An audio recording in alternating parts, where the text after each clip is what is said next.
Hello बच्चों, let's read the question. The question is when a nucleus in an atom undergoes a radioactive decay the electronic energy level of the atom. Option A, option B, option C and option D.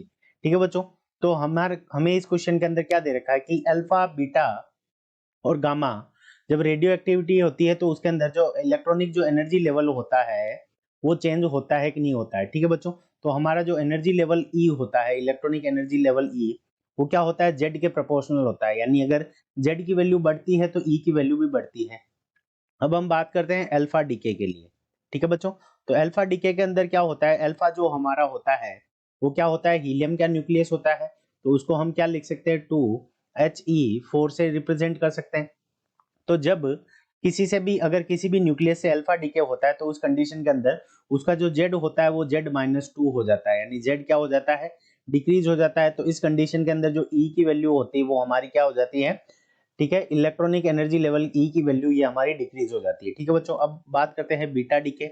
ठीक है, beta decay के अंदर क्या होता है हमारा, beta decay के अंदर क्या होता है, बीटा डीके को हम रिप्रेजेंट करते हैं -1 E0 से। इसके अंदर जो जेड की वैल्यू होती है वो 1 से इंक्रीज हो जाती है। तो इस कंडीशन के अंदर जेड की वैल्यू इंक्रीज हो गई तो हमारी जो एनर्जी लेवल है वो भी क्या हो जाती है, इंक्रीज हो जाती है। ठीक है बच्चों, अब गामा डीके के अंदर अगर हम बात करते हैं, ठीक है बच्चों, तो गामा डीके या फिर गामा रेडिएशन, उसके अंदर ये क्या होती है, हाई एनर्जी इलेक्ट्रोमैग्नेटिक वेव्स होती है, हाई एनर्जी इलेक्ट्रोमैग्नेटिक रेज होती है। ठीक है बच्चों, हाई ईएमआर होती है। इसके अंदर जो जेड होता है वो हमारा चेंज नहीं होता, जेड डजंट चेंज। ठीक है बच्चों, तो जो हमारा z होता है वो क्या होता है, डज नॉट चेंज। तो z की वैल्यू क्या होती है, चेंज नहीं होती। तो उस कंडीशन के अंदर जो e की वैल्यू होती है वो भी क्या होती है, चेंज नहीं होती। ठीक है, not change.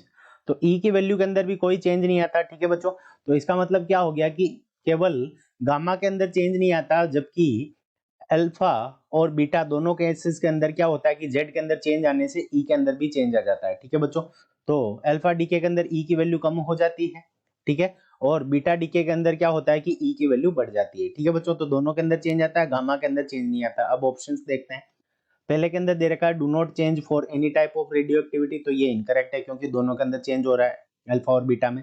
Change for alpha beta radioactivity but not for gamma radioactivity, so option B is the correct answer of this question. Option B क्या हो जाएगा, करेक्ट हो जाएगा। ऑप्शन सी के अंदर अल्फा रेडियो एक्टिविटी के लिए होता है, बाकी दोनों में नहीं, पर बीटा में भी होता है। बीटा रेडियो एक्टिविटी में चेंज होता है, बाकी दोनों में नहीं, तो अल्फा में होता है। तो ये दोनों ऑप्शन गलत है।